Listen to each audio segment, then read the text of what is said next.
দান করে না বাবা। খাজা আব্দুর রহিম চিশতি রাহবারে শরীয়ত পীরে তরিকত 20টা বছর তিনি আজমির শরীফের ছিলেন।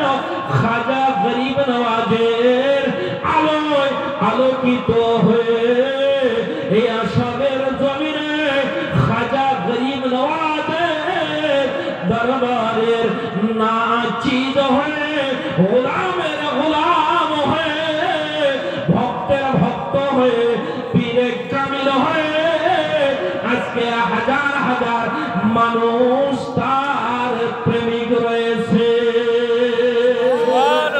আর শুধু আসামের শুধু নয়, আসাম বাংলা মিলে তাই তো লোক ছুটে আসছে বাবা। কথা হয়ে গেলেন হলো সব মুর্শিদের কারামাত। জোরে সরে বলুন বাবা সুবহানাল্লাহ। খাজা গরিব নওয়াজের দরবারে ভক্ত মুরিদ রান্না বয়ে বললেন হুজুর, ওই যে আনা সাগরের পানি বন্ধ 250 বিঘা জমিনের এরিয়ার মাঝে ওই আনা সাগরের পানি বেরাবেরানি ইসলাম সবাই পানি পান করতে পারে, হাজার ভক্তদেরকে পানি দেওয়া হবে না, নবীর প্রেমিকদেরকে পানি দেওয়া হবে না।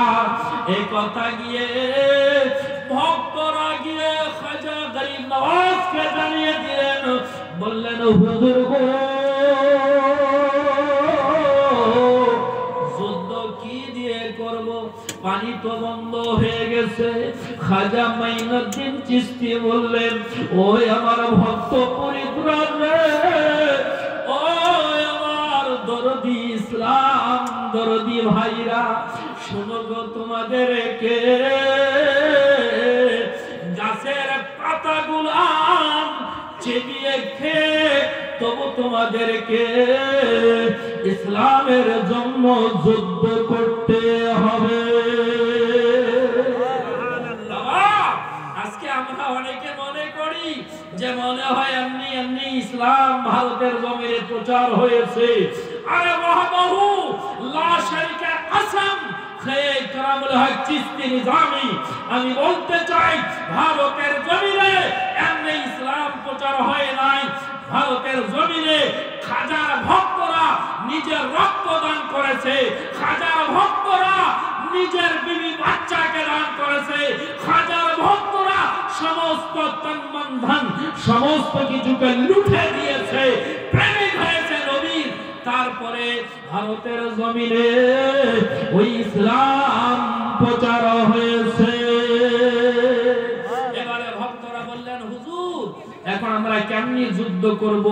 খাজা মাইনুদ্দিন চিশতি বললেন, ওই নিম গাছের পাতাগুলো চিবিয়ে চিবিয়ে খাও আর তোমরা ইসলামের জন্য যুদ্ধ করো। ভক্তরা বললেন হুজুর গো,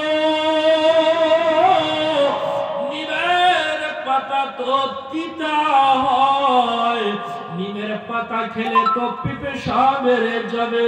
খাজা মাইনুদ্দিন চিশতি বললেন, নিম, হে আজমিরের নিম, যত নিমের গাছগুলো আছে শুনে নাও, তোমরা আমার ইসলামের জন্য, আমার ভক্তদের জন্য এই নিমের গাছের পাতাগুলা তোমরা মিঠা হয়ে যাও।